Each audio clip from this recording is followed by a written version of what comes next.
And if we want an army of sheep led by a lion, will always defeat an army of lions if they are led by a sheep. Can I also repeat it one more time? An army of sheep led by a lion will always defeat an army of lions if they are led by a sheep. Let me say it just one more time for those who are slow. An army of sheep led by a lion will defeat an army of lions if they are led by a sheep. In other words, leadership determines everything. It determines the quality of the followers. It determines the mentality of the followers. It determines the morality of the followers. It determines the attitude of the followers. In other words, leadership determines the commitment of the followers. Leadership determines the destiny of the followers.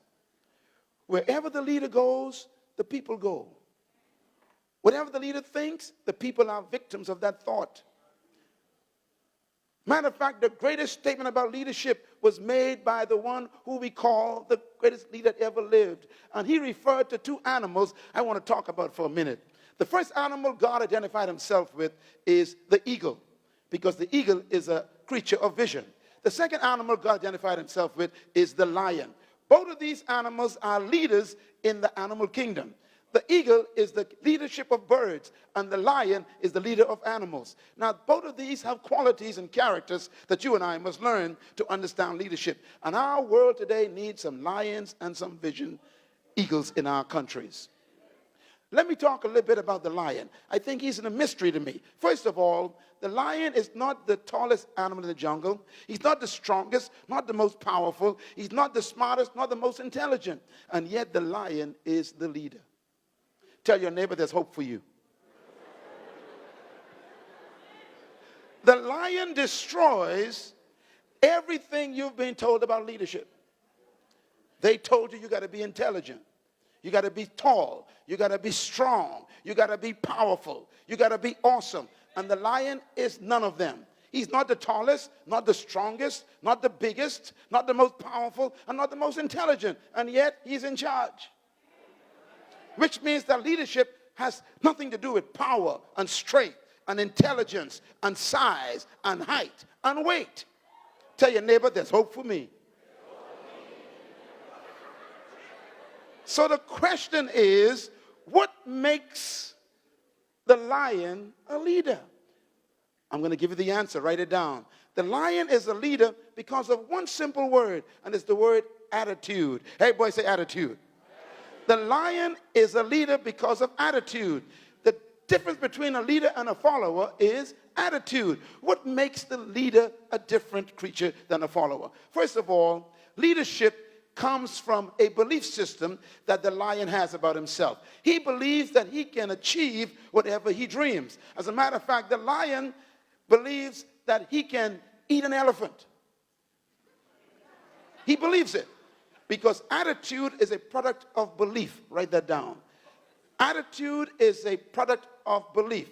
What makes a person a leader is not a PhD from a university. What makes them a leader is a transformation in their belief system. Your belief turns you into an unbeatable force, and no one can live beyond the limits of their belief. Let me prove this information about the lion. Your life is exactly what you think it is. You are subject to your thoughts. You are a victim of your thinking patterns. And you will always be what you think. This is why the lion is so dangerous. His thinking patterns, his belief system produces a confidence that makes him fearless, just like me. I am afraid of nothing and no one because I discovered the truth about myself. When you discover who you are, no one impresses you. When you discover who you are, no one's opinions affect you. Oh, I'm talking to myself tonight. When you know who you are, it doesn't matter what people think, because you know exactly who you are. What you think about me means nothing to me, because I know who I am. I am made in the image of the living God. I carry the likeness of God, the nature of God, the qualities of God, and the character of God. And it's too late to try and convince me in another way. Matter of fact, let me show you something that's really a mystery here. And that is this. Proverbs 23 verse 7 says, as a man thinks in his heart, so is he. That means you are exactly what you're being conditioned to think. I come to talk to South Africa. I want to talk to Zambia and Malawi and Botswana and Zimbabwe. Change your mind and you change your life. We need some leaders who have a new mentality, a new conviction about who they are and what their nation can become. Tell your neighbor, I know who I am. And I will manifest it before I die. Clap your hands, all you lions. No more sheep in this nation. You are a leading country, a ruling country. You are on your way to become an example. I want to show the worldwide audience this photograph. Please put it on the screen for the worldwide audience to see it. Now, this is a picture I took myself. It's a lion looking at an elephant. An elephant is 100% smarter than a lion. An elephant is 58% bigger than a lion. He is 69% heavier. He is 100% more powerful. An elephant can kill a lion with one stomp. But I want to show you something. When a lion looks at an elephant, put it on the screen, please. I want the folks at home to see it. When the lion looks at an elephant, he simply thinks one word, a simple word. Come on, clap your hand. He said, there's lunch. In other words, the lion reduces the elephant to a meal in his mind. That's the way leaders think when they see a big problem.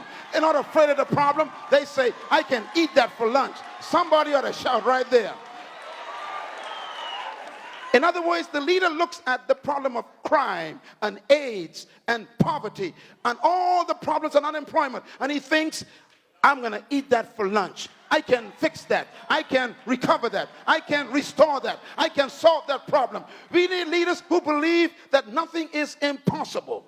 As a matter of fact, the lion is so confident when he looks at the elephant, instead of running away from him, he runs toward him. Look at the next picture, please. Put it on the screen. The lion actually jumps on the back. Tell your neighbor, bring the problem down. Tell your neighbor, you are strong enough to solve poverty. You can solve unemployment. You can solve depression. You can solve corruption. You can change your nation. Somebody say, leadership shall transform the world.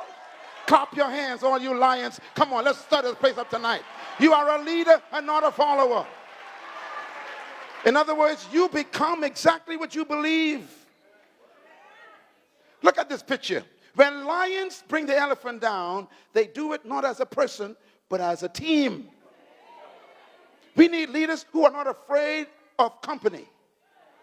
One of the problems in Africa is that no leader wants any competition. No lion will ever attack an elephant by himself. Come on, somebody.